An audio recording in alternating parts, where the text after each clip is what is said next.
Hello everyone, and thank you for joining us for today's presentation as part of the Wednesday Rainmaking webinar series presented by the Women Rainmakers of the American Bar Association's Law Practice Division. This webinar is being recorded and we will post the video on our Law Practice Division YouTube channel. Questions will be addressed during and after the presentation. Please enter your questions using the question box in the webinar panel on the right side of your screen. We will try to answer all of your questions, but if we run out of time, there will be space on an evaluation forum to ask additional questions. Please note that there is a PDF copy of the slides which can be found in the Handouts tab located under the question box on the right side of your screen. Please assist our Women Rainmakers Committee by taking the time to complete the evaluation, which will be emailed to you immediately at the end of the program. This assists us in developing future programs. We really welcome your input for future webinars. Our moderator today is Jeanne Lee. Jeanne has served as a member of the Women Rainmakers Committee for a number of years. She's an attorney and leadership and business development coach who speaks nationally on strategic networking for introverts, negotiation skills for women, communication skills in the workplace, and world-class speaking secrets. She's a contributing chapter author to the Amazon #1 bestseller, World-Class Speaking in Action, and to Marketing Success, How Did She Do That?, published by the ABA. Thank you all for joining us. We'll now begin the webinar. Thank you, Austin. We thank all the Rainmakers who have joined us today and those who are also not Rainmakers so that you can learn more about LinkedIn to assist you in your business development in 2018. The mission of the ABA Women Rainmakers is to educate professional women about marketing and business development, to provide mentoring opportunities for members, and to provide networking opportunities to build personal and professional relationships. I just need the next slide. Thank you. We have given you a link on this slide where you can visit us to get up-to-date information on our initiatives and programming on our ABA Women Rainmakers homepage.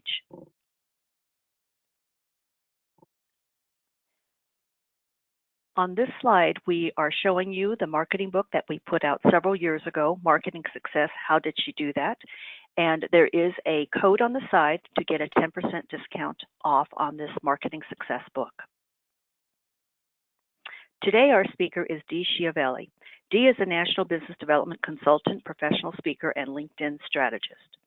She has spoken nationally on LinkedIn, Beyond Basics, Networking, Key to Business Development, LinkedIn, Maximizing Your Profile, and Content Marketing, the secret today's lawyers need to succeed online. Dee is the editor and contributing author to Marketing Success, the book I just mentioned, How Did She Do That? And a contributing author to Grow Your Practice, Legal Marketing and Business Development Strategies, published by the New York Bar. I now turn this over to my colleague, Dee, who has been very active in the Women Rainmakers for a number of years. Dee? Thank you, Jeannie. Can you hear me okay? Hello, everyone. It's hard to be entertaining when you're delivering a webinar that is tech-oriented. Regardless, though, I will do my best to share information that can keep you interested and help you have an aha moments that enable you to bring in new business through LinkedIn. Today, I'm going to introduce you to some of the changes on LinkedIn. This webinar is assuming that you already have a LinkedIn account because it is not a beginner program, but you should be able to follow even if you don't use LinkedIn very often. Like all other technology, LinkedIn is constantly changing its platform. It can be enough to drive you a little crazy when you're working with it regularly, but even more so when you're not. We're going to cover some of the changes in LinkedIn platform so that you can see what's new or where LinkedIn has moved some of the features. Feel free to send Jeanne any questions you have. I'm also going to talk about using LinkedIn to research your target audience using advanced search and a Boolean search. Throughout this webinar, I'll identify how and where to add content to your LinkedIn profile. I'm often asked whether you should get a paid in LinkedIn account. And there are some sections where I'll identify the benefits of what a LinkedIn paid membership can do, as well as discuss more at the end of the webinar. I'll begin with the navigation bar. Some of the slides I show will only be a quick picture via a screenshot so that you can see where something is located, but others will go into more detail. So let's begin. The first slide here is a screenshot of my profile's homepage. As you probably know, the bar across the top is the navigation bar. LinkedIn has made a few changes here, one of which is Home, which you normally see to the right of the beginning of the tabs, is now all the way on the left, to the left of the search box. If you're looking for Home, you'll find it here. This was only changed recently, so some of my screenshots show it to the right of the navigation bar. As you may know, you're the only one who sees your home page. This is where you can post articles, videos, images, all things that add content to your profile. We'll be talking a little later about content and its importance. The next screenshot is that of your network. This page will show you invitations you receive, people you may know, and access to your entire network. Whenever there's new information in some aspect of your profile, you'll see a little red circle with a number in it in the navigation bar, so you can always go there to find new information that applies to your network. You can see one on my navigation bar of messaging. The next screenshot I'm showing you is of Jeanne Lee's profile. The reason I'm using Jeanne's is because contact information is arranged slightly differently on other people's profile views than on our own when we view it. To me, the most important category is your contact information. When someone is looking at your profile, they'll see your contact in the right column with a blue show more, as it's shown here. You can't see your contact information in this position when you look at your own profile page, but it is there when someone else goes to your profile. You add or change your contact information through your account management. When I click on Show More, all of Jeanne's contact information that she has put there is there on the right. Shows her website URL, phone, email, address. She has Twitter, but it doesn't go down far enough, and blog, if she had one.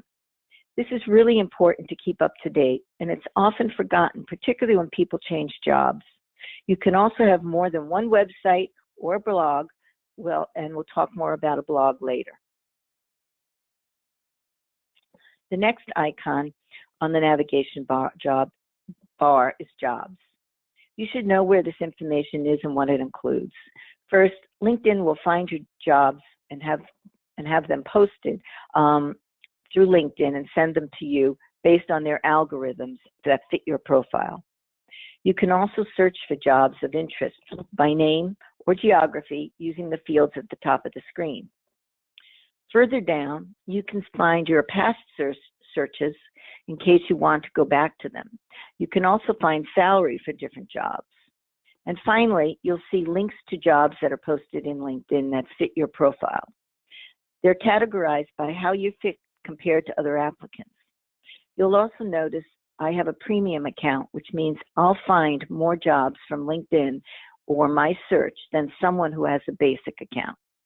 If you're job hunting, I recommend that you get a premium account.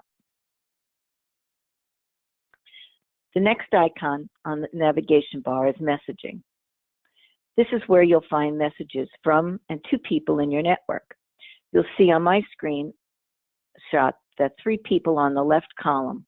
The top one has a blue line next to it because it's the most recent conversation, and the middle column is a message from him to me or me to him, depending on who's typed in something latest.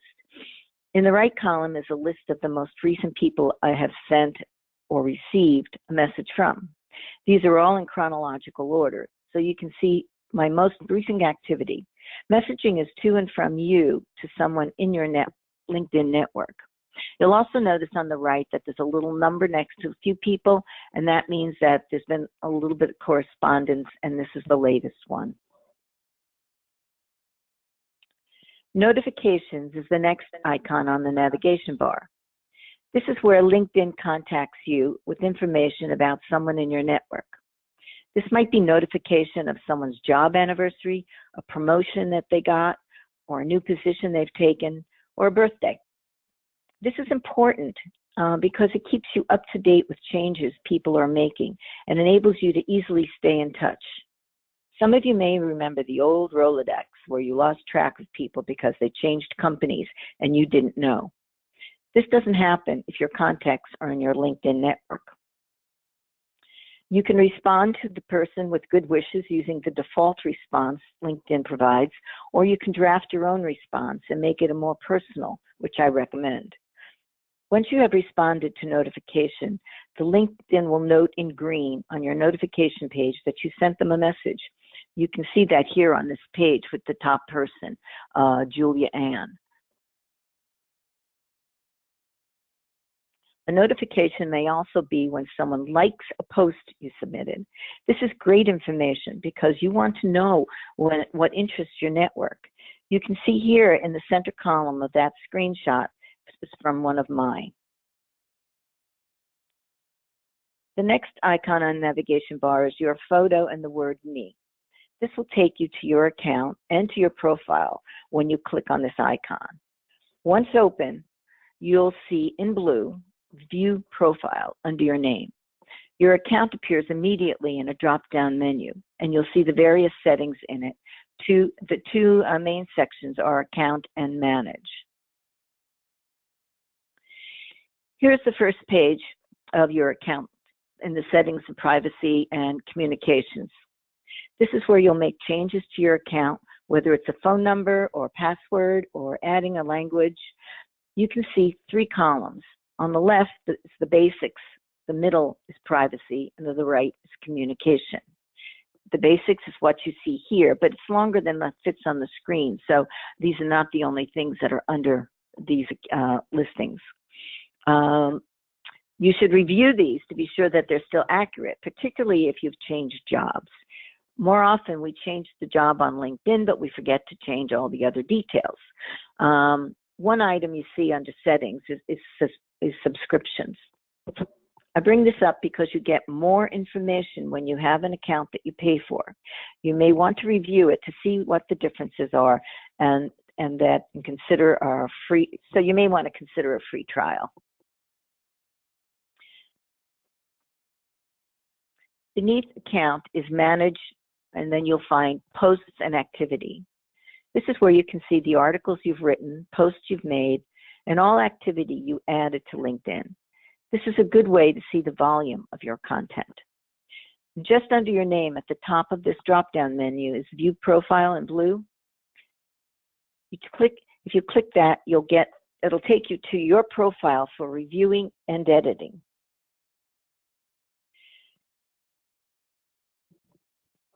You can review your entire profile by scrolling down. To make edits, though, you need to click on the blue pencil in the upper right corner of your profile. Then as you scroll down, you'll find each category of your profile, which enables you to edit it further by using the blue pencil. It's impossible to show you the full profile in one screenshot, but just under your header is the summary section.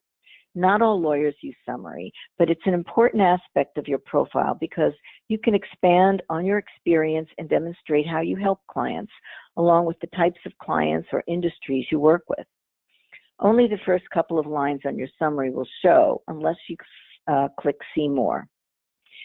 You have up to 2,000 characters in your summary to add information that would interest your prospects.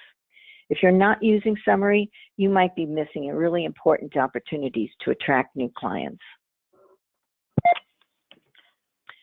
If you go to the bottom of your summary, you can add content to it by uploading a file from your computer or adding a link to your URL. The advantage of adding content here is that it remains there until you remove it. It can be an article, a PowerPoint presentation, video, an invitation or announcement, or a link to something you've contributed to an outside publication. Dee, before you go on, yes. What do I put in a summary section that's different from my experience? Your summary is where you speak directly to your clients or prospects. Lawyers often talk about the features of their services, but people are looking for lawyers that understand their problems and for how you can help them.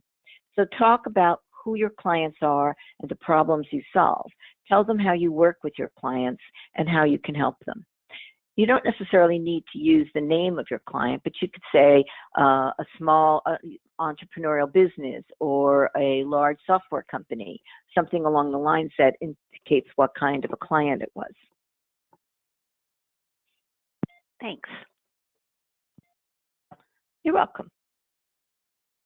Okay, I like to use PowerPoint for announcements because you can create them using whatever design and color and fonts that you want.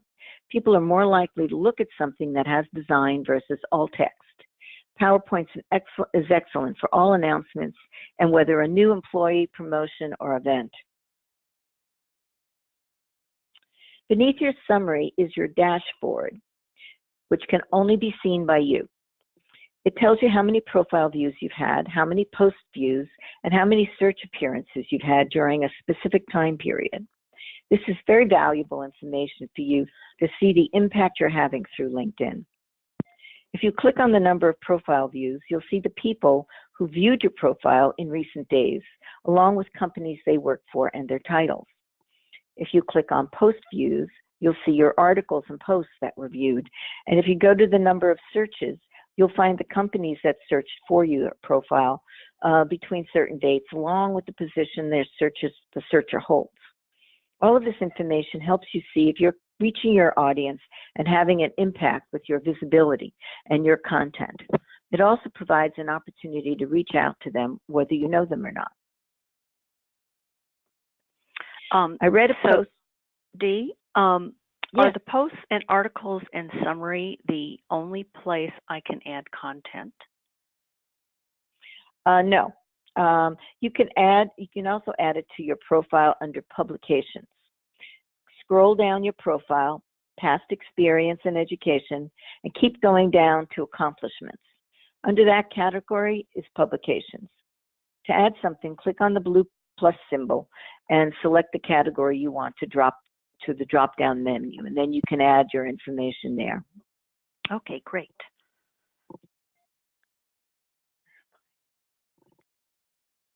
Okay, I read a post in LinkedIn that I liked called Introvert's Guide to Leadership, and I shared it with my network. When sharing it, it includes the author's name, so you don't have to worry about any copyright issues. I shared it because I thought it was interesting and well-written topic, and because I know a number of lawyers who are introverted. I thought they would find it a valuable read, plus they're my target audience. My visibility shot up.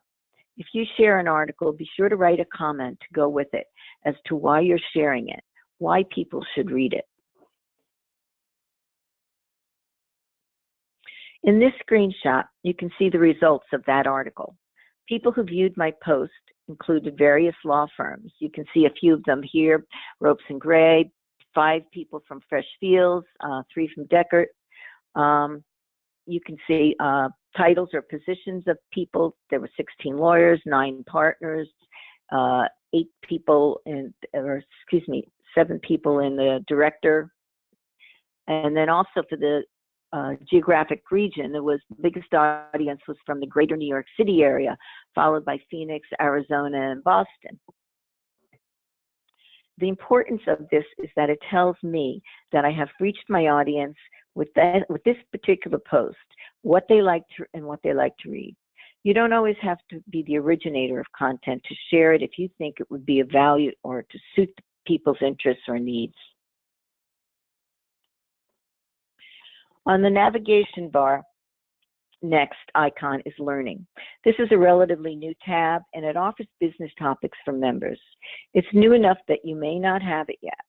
If you have it, you'll receive an email prompting you to look at courses LinkedIn's algorithm is offering and thinks would be valuable to you. You don't have to wait for LinkedIn to contact you with its recommendations, though. Go to Learning and look over the topics yourself. Here's an example of mine, which shows that here is where I can add skills to my profile, in case you were wondering where that has moved to. The course I'm currently in is strategic planning, and then I have 3 courses in progress. These courses are all videos, and you can watch them at your leisure, and they're not very long. Finally, on the navigation bar is a tab called Work. This section compiles a few earlier sections under this new title. Work includes how to post a job, place an ad, groups, ProFinder, which is LinkedIn helps people find you based on your profile, SlideShare, and salary, a good way to discover earning potential. You probably already know that groups consist of people with a common interest. They could be industry related or personal interest oriented, and there are hundreds of them, hundreds.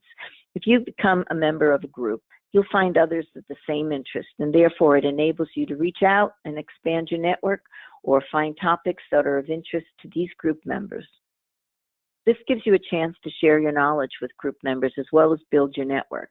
And most people will join your network if you belong to the same group because you obviously have the same interests. The greatest business development challenge for most lawyers is finding leads for new business. Surveys show that 50% of lawyers find difficulty doing this in today's economy. But LinkedIn is really a powerhouse that can help you.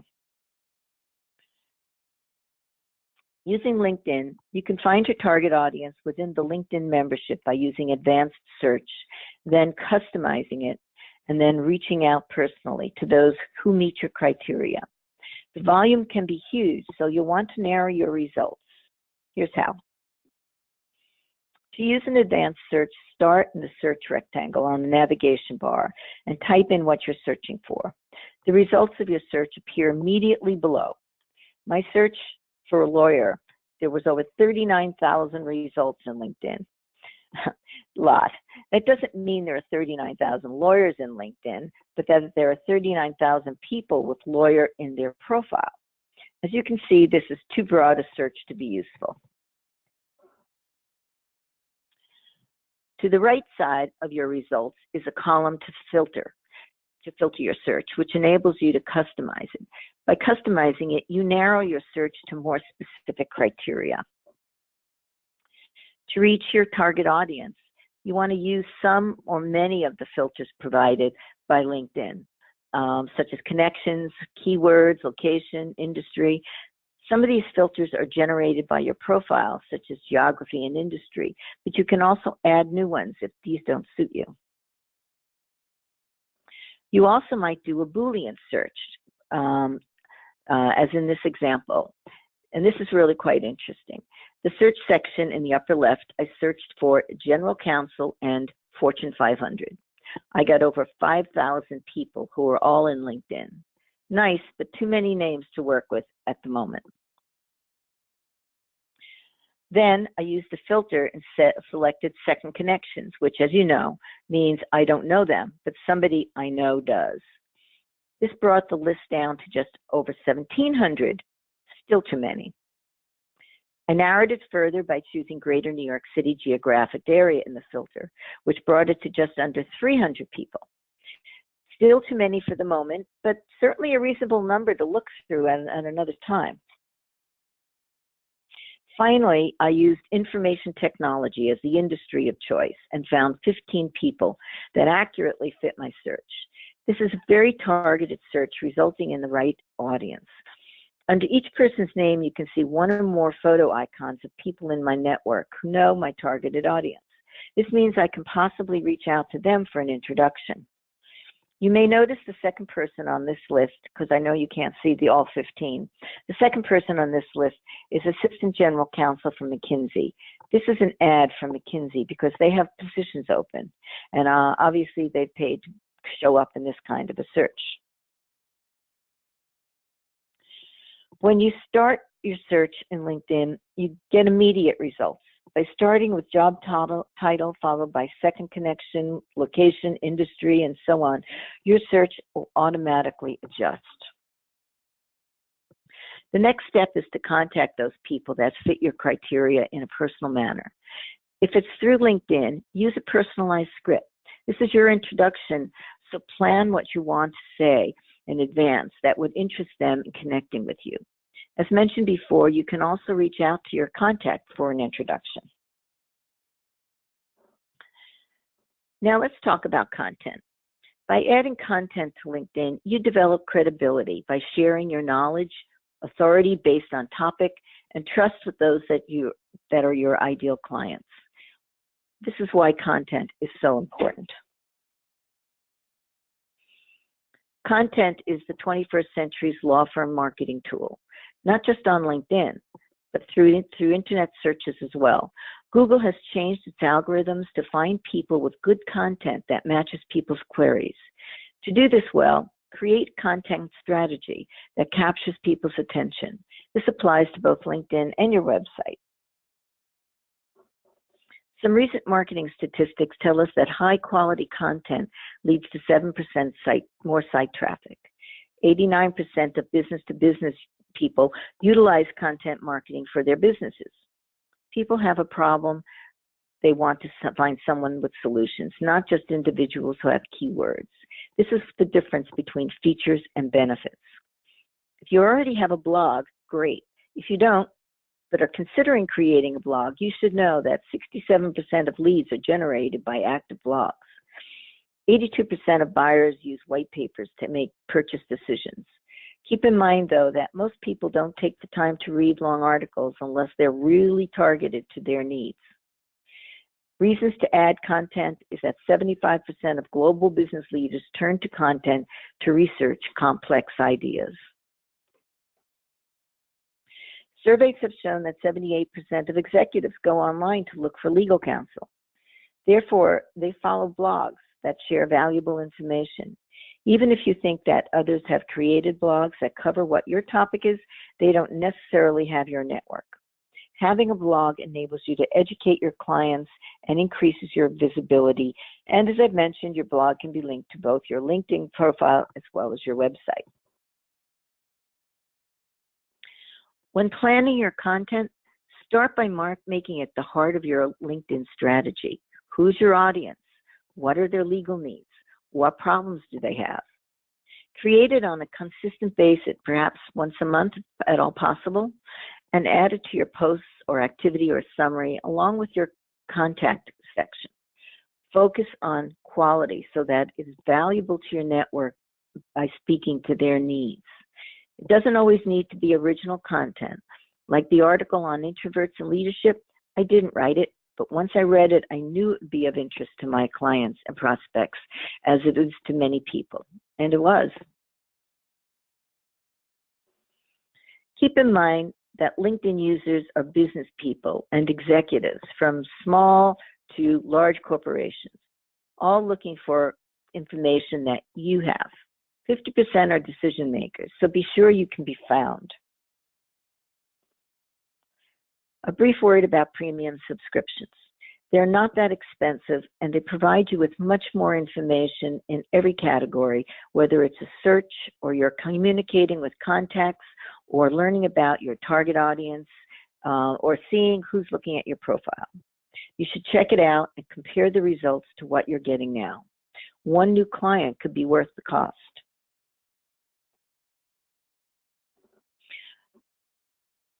So which LinkedIn membership is the best? This chart shows what you get based on membership subscription. I know it's hard to read, but if you look at your account for subscriptions, you'll be able to see it better, or I can send you a printout. I have the premium subscription, which is the first paid membership, and I find it very valuable. Everything I do provides me with a greater amount of information, enabling me to use LinkedIn as a really valuable marketing tool. It's increased my visibility with my target audience, increased my preferred network, and I've gotten new clients by using it judiciously. So to maximize using LinkedIn, familiarize yourself with the LinkedIn platform so that you can find information coming to you as well as contributing information to your network and other people. So use advanced search so you can tailor it to your target audience. Add valuable quality content to capture people's interest and demonstrate your knowledge. Determine the best account membership for you so that you can maximize your results. And finally, schedule LinkedIn on your calendar as an appointment with you and the rest of the world. It'll be your benefit. Thank you. Jeannie? Thank you, Dee. All righty, we have some questions coming in, and now would be a good time if you have those burning LinkedIn questions to get you started for 2018. So let me go to the first one. It's not necessarily the first one, but is the learning available on the navigation bar to the free accounts or to the premium only? Well, that's probably a good question because I think it's coming out to free accounts, but it isn't to everyone yet. The reason I say that is because I know a number of people who have the free accounts. Some of them have it, and they've never gone in to increase it or do a trial. And I know others that don't have it yet. So, but you could go in and look up the learning and find out whether you think it's worth, if you don't have it yet, see if it's worth it for you. And then what's the cost of the premium account? I think it's about $67 or $69, something like that a month. Okay. How can I send something I wrote directly to selected individuals? If you posted it on LinkedIn to start with, go to the Me icon in the navigation bar in the drop-down menu and select Manage Posts and Activities. Choose your post or activity and either share a feed or send a message. Those are your choices. Choose Send as a Message and type in the name of or names of people you want in your network. Write a message and send it. Okay. On the blogs that you were speaking about, when you said make sure your blog is active, how do you define active? Like once a month? And how long should your blog maximum characters be? Well, for one thing, blogs are not supposed to be really long. They're not, usually they're somewhere around 500 words, give or take a little bit, depending on what you're blogging about. And if you're keeping them on the shorter side like that, then it's easier to probably write a blog more often versus if you're writing a white paper. But it depends on your industry, I believe, as far as how often you send it. For one thing, I know that lawyers don't have a lot of time to be spent blogging. And therefore, I think if a lawyer sends out a blog once a month, that's probably pretty good. If you can send it out every other week, that might be better. You really have to sort of understand your audience and who you're really blogging to. And again, with lawyers, it doesn't have to always be about a change in the law. Sometimes your blog would be about something that's just interesting that's come up or that affects lawyers or clients in your industry, or whatever you want to do, it's your blog. So, but that's what I would recommend, is at least once a month. Okay. If you can. Okay, and with respect to groups, how effective are they now? Well, it depends on how active you are. If you belong to it, and it also probably depends on the group you belong to. I think that there are people out there that don't participate very often on groups, but some of those groups don't have a lot of valuable information because nobody's participating. So I would suggest you go to the groups that you have more people participating, and if you keep it alive, then other people will also keep it alive by sharing information and contacting people. But that's always going to be up to the individual. It's not anything that's sort of a mandatory thing. Okay. One more thing about groups. Sometimes you can find ideas for your blog based on questions people are asking in groups. So just sort of if you're wondering for ideas, particularly if you're in groups that serve your clients or industry. Okay. Why is it important to have a photo of myself in my LinkedIn profile? I have come across others that do not have one. True. There are people that don't have photos. Also, there are some people that choose the privacy where their photo, even though they may have a photo, it doesn't show until you become in their network. But it's important to have a photo because LinkedIn isn't a secret society. It's a networking platform. So for the same reason you would see people at a networking event, you want to be seen on LinkedIn. This is also the reason you want a professional photo, not one with your family or dog or skiing. I recommend one with eye contact and a smile. Think of it as though you were shaking hands when you're meeting somebody new. Okay. Dee, can I have the next slide? And I have some more questions for you, but can I have the next slide? Oh, sure. Okay. Sorry. Just for a note, the slide of you. Can I have your slide, please? Sorry. Okay. Escape. I'm just having Dee put up her slide in case we don't get to your question today, so you can see her contact information.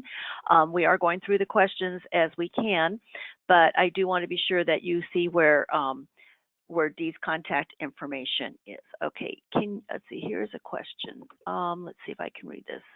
Can you do a quick review of what you discussed regarding adding files and PowerPoints to the summary on our profiles? Oh, okay. I wrote a whole big full-page description of how to do this. And if anyone wants that, feel free to contact me, and I'm happy to send it to you. Basically, once you have your document, whether it's a PowerPoint or it's a document in your computer, etc., you go to the summary section, and at the bottom of the summary section, it says upload or add a file or upload a file. And you click on that. If you're adding something from your computer, you'll be upload a file, and you'll go to your documents. It'll take you automatically to your documents on your computer. You find the file that you want to upload, and then you just click it and add it in. One little tip is that whatever you called it for inside your computer, if that name isn't applied for what you're looking for, because, I could be, final versions number 4 at the bottom of the screen. You want to change that so it has a proper title. And then you just save it. And if you're trying to find something, if you have a URL number for something that isn't a document, or you don't have access to, or it's like from a newspaper that quoted you, or an article you published in the American Bar Association's magazine, you can use that URL and it'll upload that there. One little bit of warning is that sometimes when you upload something from an outside publication, they don't really let you see it unless you're a subscriber. If that's the case, what you can do is, I assume you will have that document in somewhere, either on your website or somewhere in your computer. And if it's on your website, you could use the URL from that page on your website. Or you can just add it as a document from your computer, like we just discussed. If that's not clear, drop me a note. I'll help you out. Okay. What's the worst thing you can do on LinkedIn? I think the worst thing you can do basically is, well, besides ignoring it, the worst thing you can do on LinkedIn is to just use the default messages or communication opportunities. You wouldn't do that if you were networking at an event. So use LinkedIn as you would when meeting other people. Have a reason to communicate. Be concise but interesting. If for some reason LinkedIn suggests you connect and you choose to do so, but it doesn't give a chance to include your personal message, send them a second invite with your personal message. We've all been there, so anyone who uses LinkedIn understands that that can happen. I've done that a number of times myself. That, it says connect with this person. I click connect, and then that's all gone, and I haven't added a personal message. So I go back to that person and I send an additional message. Okay, and next question. What subscriptions do you think lawyers should consider? I would really think that they seem to have, like, besides the basic, there's 3 choices for paid for subscriptions. And so if you're going to purchase a subscription, I don't think lawyers need anything beyond the Premium Business Plus, which is what I use. The other 2 are geared to people whose full-time job is sales. Sales individuals and sales team. And that means you're really in selling mode on a constant basis. The sales gives you a lot more information. Of course, it costs more, and it has a lot of benefits, but lawyers are not likely to be using the LinkedIn for sales. If you're interested, though, you could do a trial run. And I think you always, for any one of these, you can do a trial subscription for 30 days for no charge. Okay. Just one moment. Wouldn't sending, just see if I can read this. Wouldn't sending connection requests to people that you do not know conflict with solicitation regulations? Well, I guess it depends the purpose of your connection. I mean, if I want to meet somebody, I don't have the restrictions that a lawyer has. But if you're looking to meet with someone who's not a client, I mean, we're assuming that they're a prospect, so and not a referral source. A referral source, you can just do that without any other consideration. But if they're a prospect, then what you might do is to basically send an invitation, introduce yourself, and tell them perhaps why, besides that you want them for a client, why you would like or be a benefit to connect. Because perhaps you belong to the same industry, you work in similar issues. You can. It's like if you were at a networking event, you would talk to the people that you were not, that weren't clients. So it's very similar, but read through your own state bar rules. I don't think that that's a problem because but you just really need to understand what your ethics rules are for your state bar. But I don't think that this is a problem to just connect and become business acquaintances. For in essence, that's what you're really becoming initially. It's a business acquaintance. You're not asking them for business at that time. You're not, and if that's your goal, that should be down the road goal.